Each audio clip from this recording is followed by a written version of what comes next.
Okay, good evening, everyone, and welcome to tonight's class.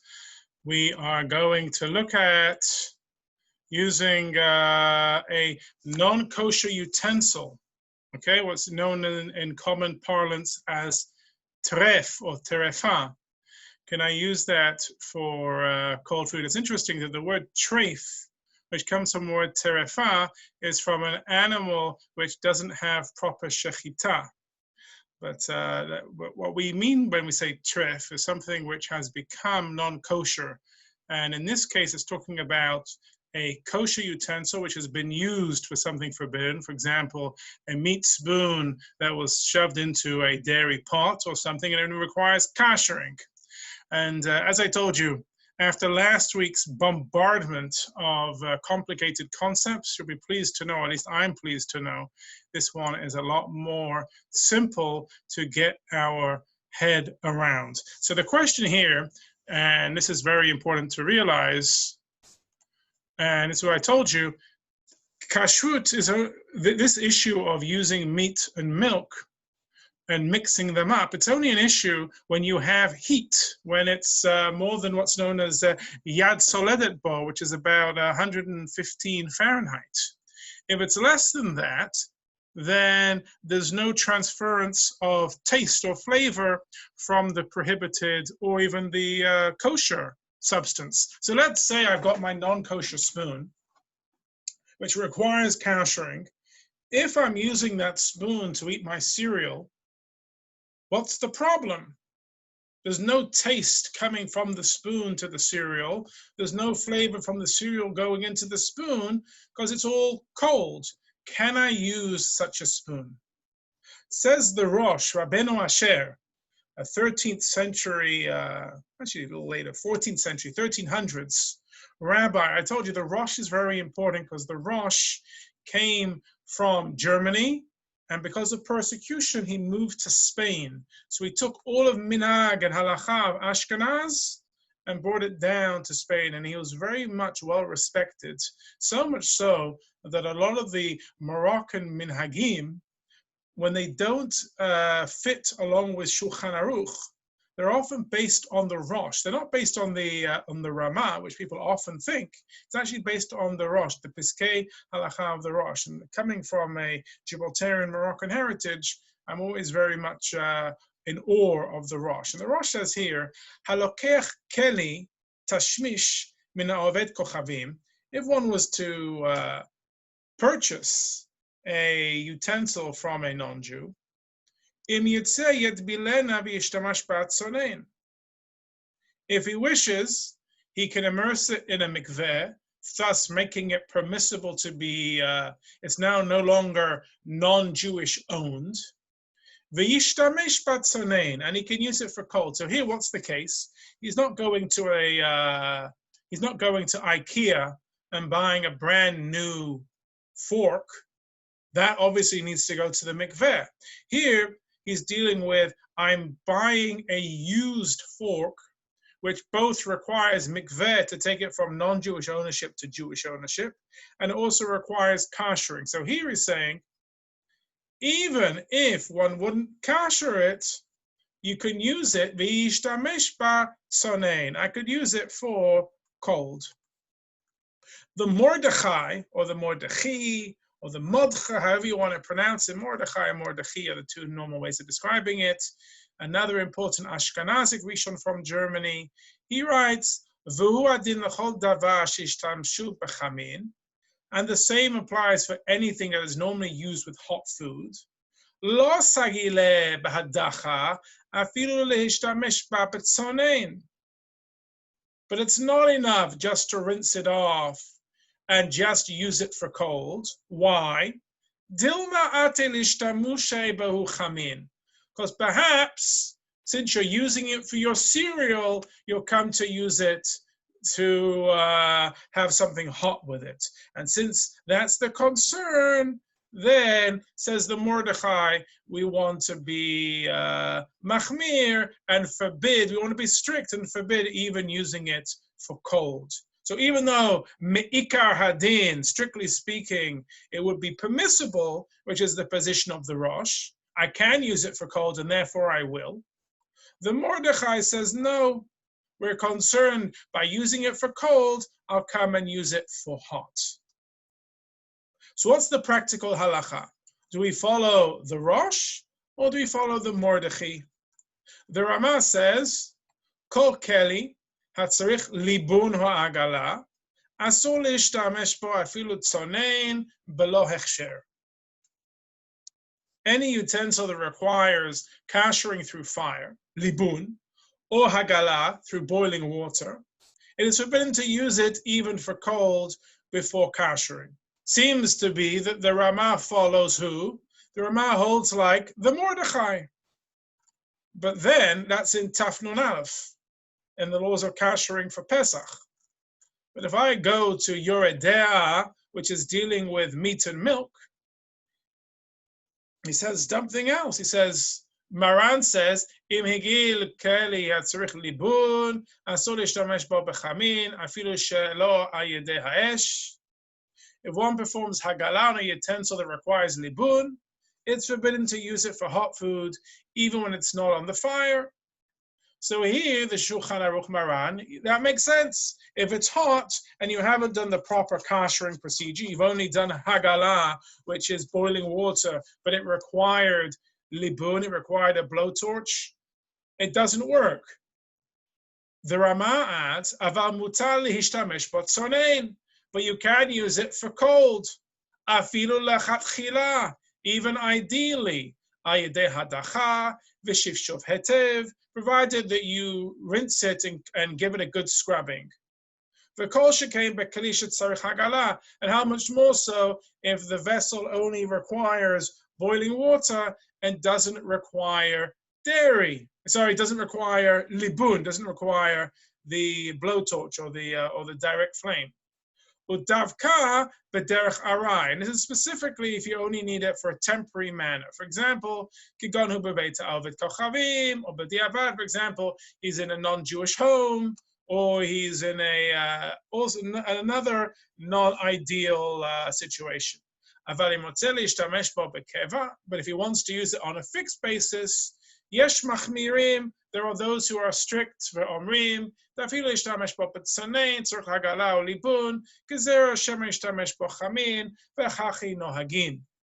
he says there are those who are strict and say that even if you want to use it for cold and it requires boiling or fire, you can't use it.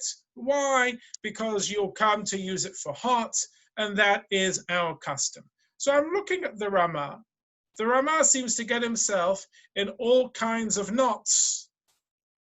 In regarding the laws of Pesach, he's very clear.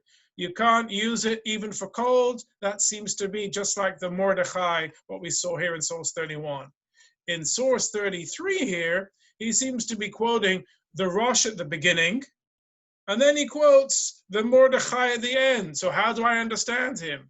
Is he saying the Rosh only temporarily, only b'diavad, but lechatchila, but ideally we need to follow like the Mordechai? Says the Shach, the Siftei Kohen, who is one of the super commentaries on Shulchan Aruch, o b'diavad, klomar shekan'o she'en lo keli acher mutar leishtamesh bo. Says the Shach, what's the example of b'diavad? Only in a case where he doesn't have any other vessel. For example, you're hiking in the middle of nowhere and you've rented an apartment, and you know that the vessels haven't been used, and you want to, and we've explained last week that a stam keli, a vessel which you don't know when the last time it was used, you can say that we assume that it hasn't been used for more than 24 hours. I could use that for cold, because that's the only vessel I have. For example, I'm renting an Airbnb. I could use their plates, I could use their spoons and forks if I'm having cold only. Since there's no taste, so says the Shach, it's only b'diavad, if I've got no other choice. But not if I have kosher vessels and non-kosher vessels. If I have kosher vessels, then obviously I need to use those. And the Mishnah Berurah and the Sefer HaKashrut both rule that using it for cold food on a temporary basis is permitted. Kol keli hatzarich hachshara asur להשתמש בו בטרם הכשירתו, אפילו מאכלים קרים, אכן אם מדיחים משפשפים אותו היטב, מותר להשתמש בו באופן ארעי, להניח בו דבר קר. So the Sefer HaKashrut says, if you're going to use this temporarily, one-time use, occasional use, or you're traveling, you can use it. But if it's something which you're going to use regularly, then you shouldn't do so. Okay, so far, that's how they understand the Ramah. But as I said, if the Ramah was today and he was having an editor, I think he would have changed it a little bit so it wasn't so complicated. So just to explain and to summarize what's gone on here so far.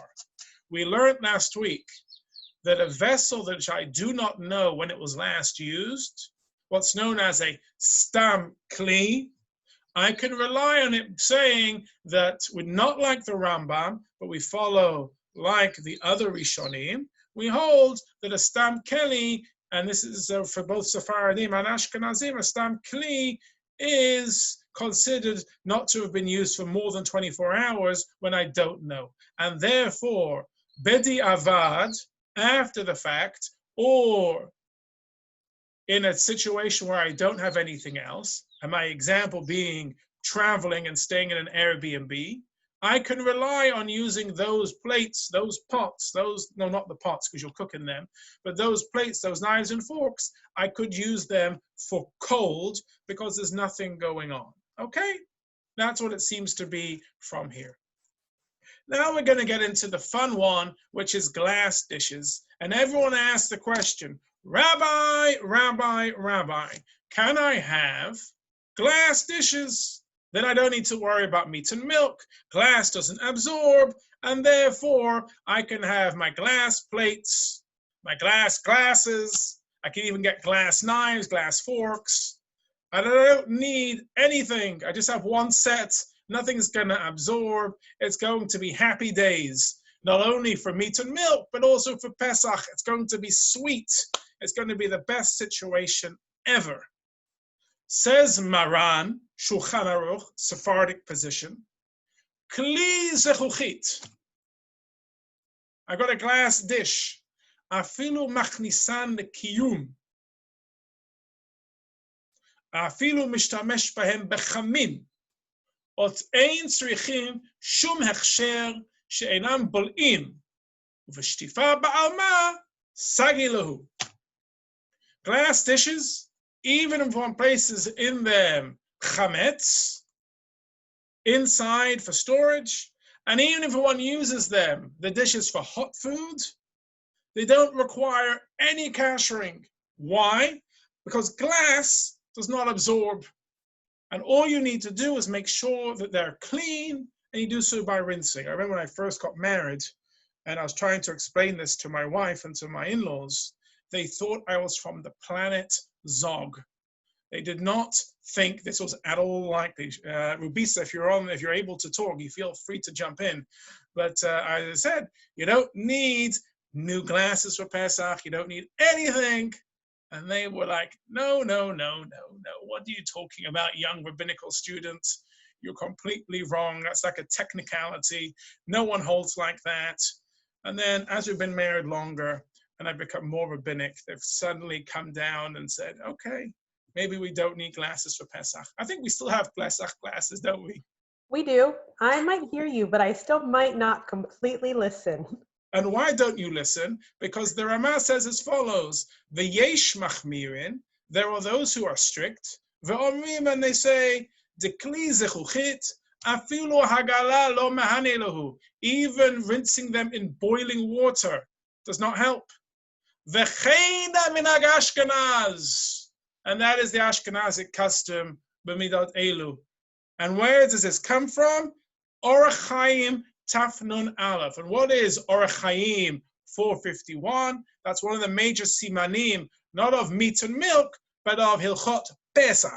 And therefore, the Ashkenazic approach is not to use them for Pesach specifically. One cannot use glasses for for Pesach if they're used during the year. However, as you just saw, the Sephardic approach as brought down by Maran, glass doesn't absorb. And therefore, you can use it for Pesach, even if it was used for Hamis, and you can use it for hot, for cold, and therefore you can use it for meat and milk interchangeably during the year. And the truth is, I do trust you, but in honor of respecting my parents when they come for Pesach, we have glasses for them. God bless. Let's keep COVID-19 for a long time, and therefore it's only going to be Sephardim. No, chas v'shalom. We do enjoy very much having your parents, and anything for Shalom Bayit, we should always realize that these things, you know what? What's more important? A happy family? Or, you know what, I'm right.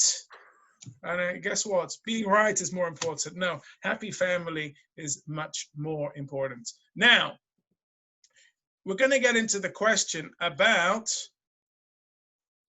Duralex, Pyrex, all those kinds of fun things. And again, this is another one which my wife took a while to agree with me on.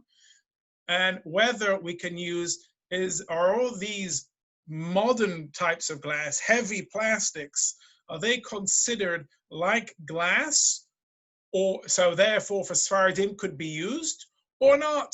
Says the Sefer Kashrut, the status of glass or Duralex dishes is not mentioned in the Torah, and the poskim dispute whether they have the status of metal utensils which can be kashered, or of earthenware utensils which cannot be kashered at all. On the other hand, some say they do not require kashering at all, since upon completion of their formation, they are smooth and completely impenetrable, so rinsing well is sufficient. And he goes, the opinion of the Mechaber, which is Maran Shulchan Aruch, is based on the fact that glass is smooth on the surface and does not absorb any taste from the food, and so writes the Taz, that the glass does not absorb at all.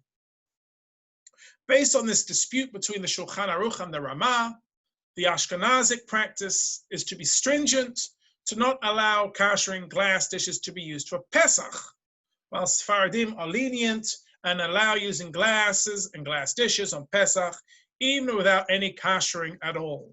Why? What is the halacha during the rest of the year concerning glasses and glass dishes?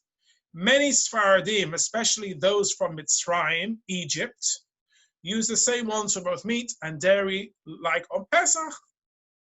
May Sephardim, use the same ones for both meat and dairy like on Pesach, and our Ashkenazim as stringent as they are on Pesach, that one would not be allowed to kasher them even if they were used mistakenly for the wrong type of food.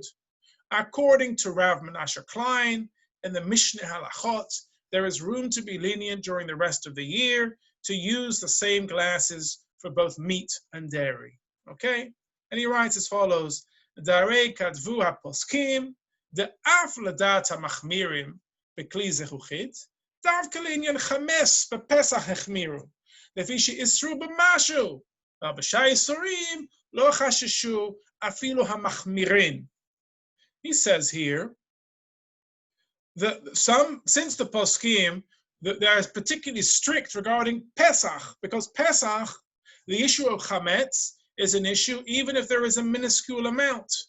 But regarding meat and milk, we know that we're not as strict as that. And v'chein kataf HaKnesset HaGadolah, and that is the position of the Knesset HaGadolah, who is Rabbi Ben Venisti, one of the leading Turkish poskim of the 18th century. Wonderful sefer, the Knesset HaGadolah by Rav Ben Venisti. Ela b'shut maharam shik, yoredeh ha'chichmi b'davar, ava b'sefer Yad Yehuda katav ledina, dekli zechuchit lo mebaya she'eno ne'esa machmat kivush, אלא אף בחמין, קייבלן דלא נעשו בדיעבד, ואין צריך שום הכשר, וכיוון דגבה כנהוג עלמא, הנח להם לבני ישראל, אם אינם נביאים, בני נביאים הם, ומינה לא תזרע. He basically says, strictly speaking, one does not need to be strict. Maharam Shik is strict, but the Sefer Yad Yehuda says the practical halacha is one should not be forbidden, and therefore, since our custom, we rely on Jewish practice, and Jewish practice is to use it, one should not be overly strict. And he concludes, and I heard from one gadol in our generation that his wife the Rubisa, the Rebbetzin, the Rabbanit wished to be stringent and use separate glasses for meat and dairy. And he objected to her and said, this is what I saw in the house of my mother, the righteous one who received the tradition from Geonim and Tzadikim of the previous generation. And I also saw this with respect to the other Tzadikim of the generation. And I do not want to change from what I saw in my mother's house, and do not abandon the traditions of your mother, what's known as Al Titosh Torat Imecha. And it seems that he specifically did this in order to demonstrate the practical halacha, but nevertheless, in a case where there is concern for mix-ups between meat and dairy, one should be stringent. So we see here that we can and should be lenient during the year between meat and milk, which is why many Ashkenazim have the practice that regarding uses drinking glasses, they will have the same drinking glasses for meat and milk, but on Pesach they'll have special Pesach glasses. The Mishneh Halachot notes that though that in practice he feels this leniency applies only to glasses and the like that are used for cold foods or drinks alone, but not for cooking. But glass cooking dishes made out of Pyrex or Duralex would not be allowed for use with both meat and dairy. And he says it here, but I need to inform my followers, מודעי אני צריך, דמיהו הנה כדרות היום שנעשו ממין זכוכית כגון הנקרא פיירקס, וכיוצא בהם למיניהם, הגם שומעים שהם זכוכית מכל מקום, כיוון שעשויים לבישול על האש, חס ושלום להקל לבשל בגדרה אחת, בשר וחלב, או אפילו בזה אחר זה, והדבר פשוט. He says, heaven forbid, that one may be lenient and cook meat and dairy in one pot, even one after the other, and the matter is obvious. The Sefer Kashrut rules Ashkenazim may not use glass dishes for both meat and dairy during the rest of the year, though they may kasher them if they become teref. But Sfaradim are permitted to simply rinse them well in between use and use them for both meat and dairy. And as it says here, the practical custom regarding glass dishes, Bnei Sfarad, Sfaradim, Nahagu lehistapek behadachtam ushtifatam hetev hetev. We rinse and scrub well. V'yesh mehem shechriu af kan inyan Pesach. And so too for Pesach. Whereas the Ashkenazic custom, le'inyan shayis surim mekelim nahachshiran, regarding during the year, we're lenient to kasher them. Me'idach, however, on the other side, le'inyan Pesach, regarding Pesach, eina machshrim otam klal, we don't kasher them at all, prat l'sha'at hatzorach gedolah, unless there's a very specific pressing need, and that pressing need involves 3 days in a bathtub. And if you want to ask questions, you can ask me about that. So that's it about glasses. Ashkenazim, yes, generally for drinking glasses, and that's the way my mother made us grow up, drinking glasses only. My mother's Ashkenazic, as is my mother-in-law.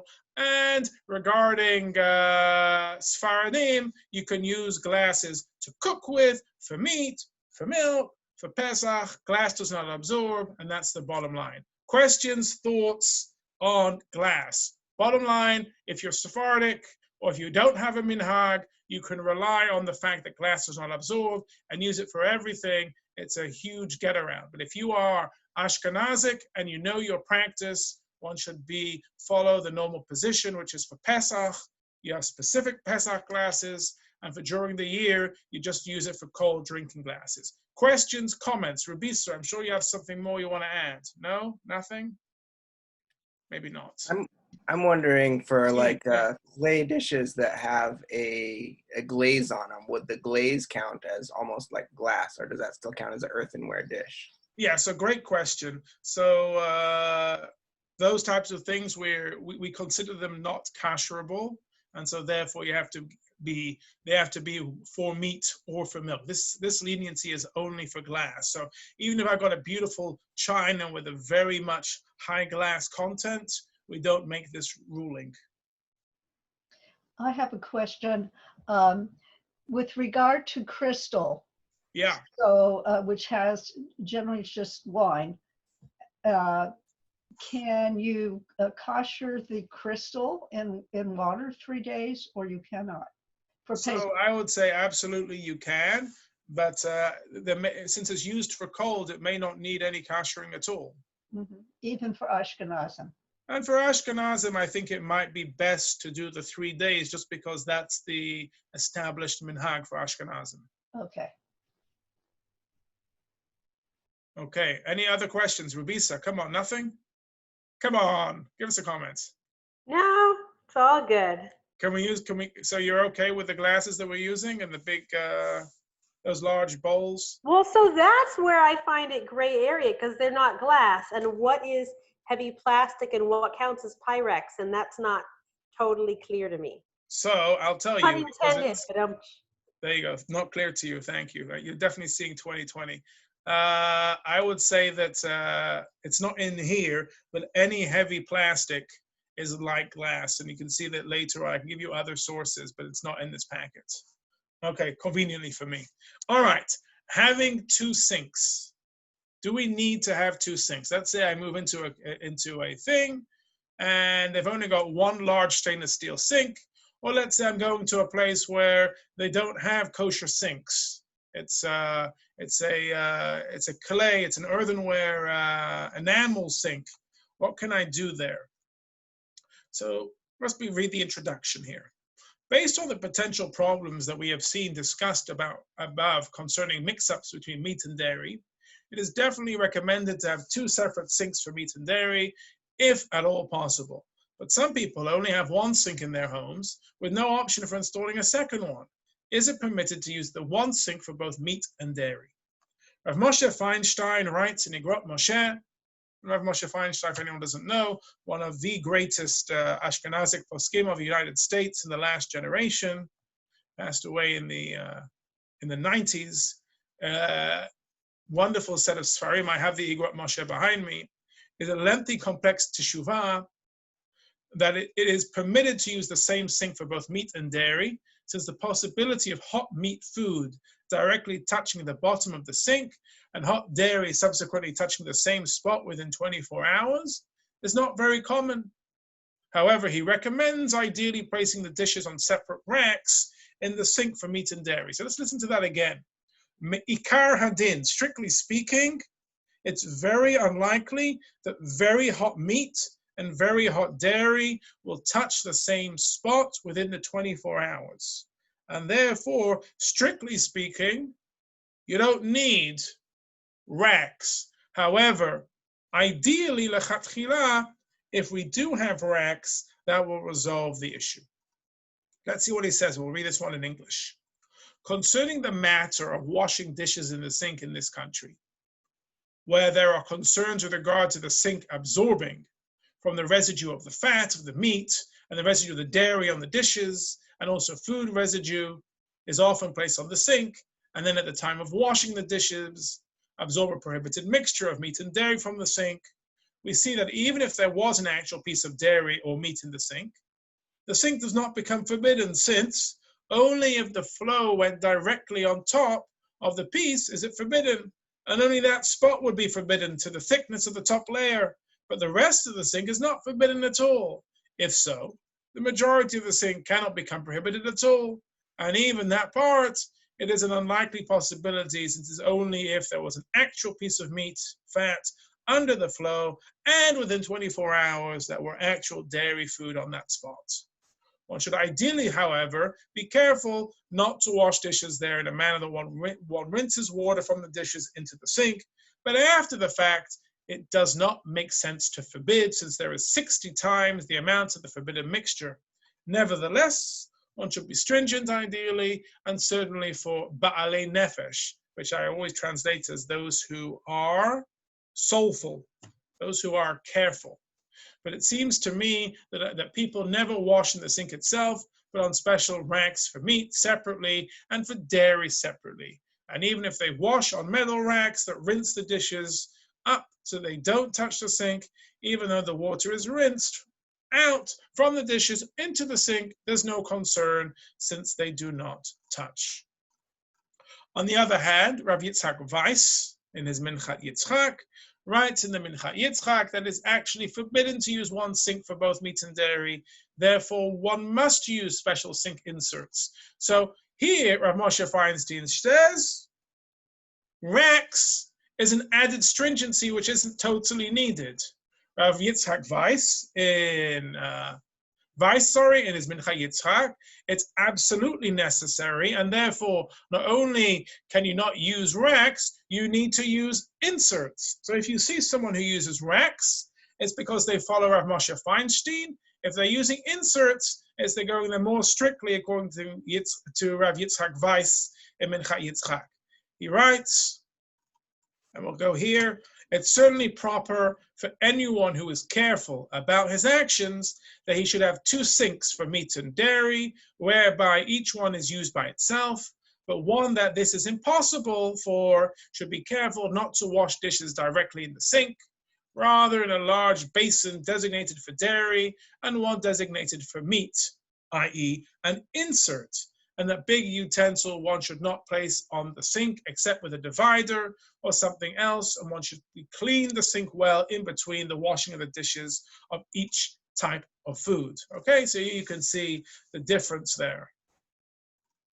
And the Sefer HaKashrut also follows the stricter position of Rav Asher Weiss, and that's how it does. At least 2 separate between them as much as possible, and to have the insert. So therefore, you can see as we're moving further on, people are being more and more strict.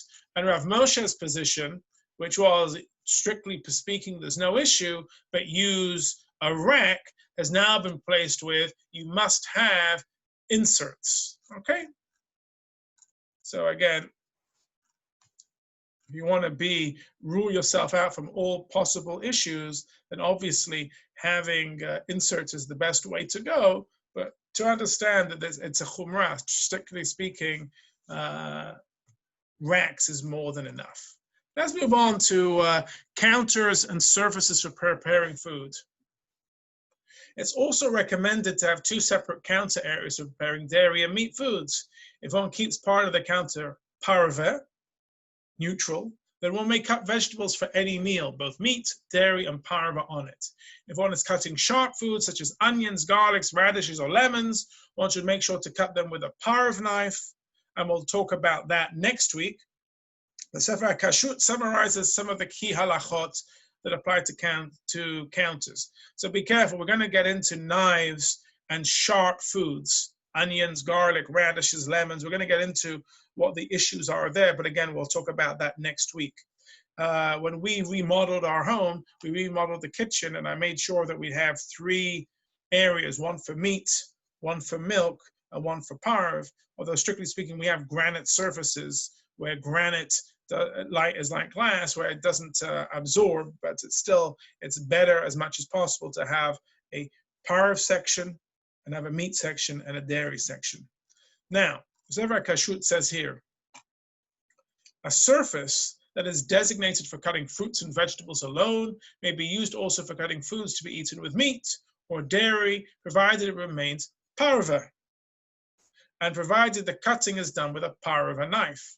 One may cut sharp foods on it, such as garlic, onion, radish, lemon, horseradish, or salted fish and the like, but one should be careful to always cut it with a parv knife. Good. Concerning a surface that is designated for cutting meat or cheese, one should not use it for cutting vegetables, fruits, or other food that may be eaten with the other types.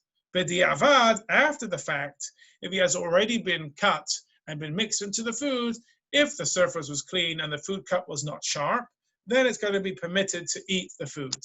If a sharp food was cut on a surface used for cutting dairy or meat, even with a parv knife, the sharp food is rendered dairy or meat. If the sharp food was cut on a meat surface with a dairy knife or vice versa, the food is non-kosher and must be disposed of, and the knife and surface require kashering. And we're going to get into far more detail in this a little bit later next week, okay? So we've got to be careful with knives, even when it's cold. If it's a davar charif, if it's something spicy, and I mean spicy, I don't mean you got your food from Pabla, I mean that it is something which is halachically spicy, such as onion, garlic, radishes, those, when you cut them, if I was to use a meat knife, I could only use those onions for meat food. If I use a dairy knife, I can only use those onions with dairy food, even if it's cold. And if I was to mistakenly use a meat knife and then use it for, use the meat service with a dairy knife, then I'm going to have problems there because I'm going to have meat and milk mixing together, even when it's cold. This is the stricture of a sakin, of a knife, with a davar harif, or something spicy. Concerning a surface designated for cutting bread to be eaten at a dairy or meat meal, one should be careful to distance it with the bread cuts on it from all dairy or meat foods, and one should not place meat or dairy drinks on it in order to ensure that it remains parve. And that's what we talked about last week, not last week, 2 weeks ago, about dairy foods. So here we go into the summary as we're wrapping up, the summary of halachic principles. So we've talked about separate utensils in the kitchen. We've talked about ta'am ki'ikar. We've talked about things being ben yoma and noten ta'am nifgam. We've talked about stam kelim. We've talked about tonight using non-kosher utensils for cold.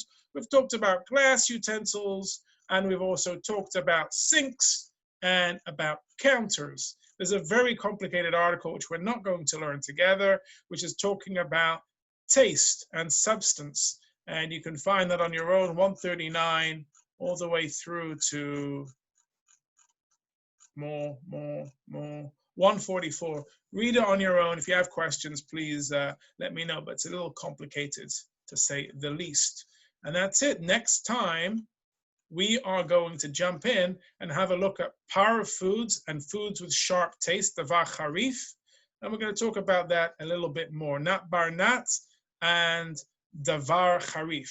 But in the meantime, try to think more about this whole concept of knives and things. Knives is an issue when it's something spicy, again, not food spicy, but halachic spicy, and even when it's cold. So something to think about there.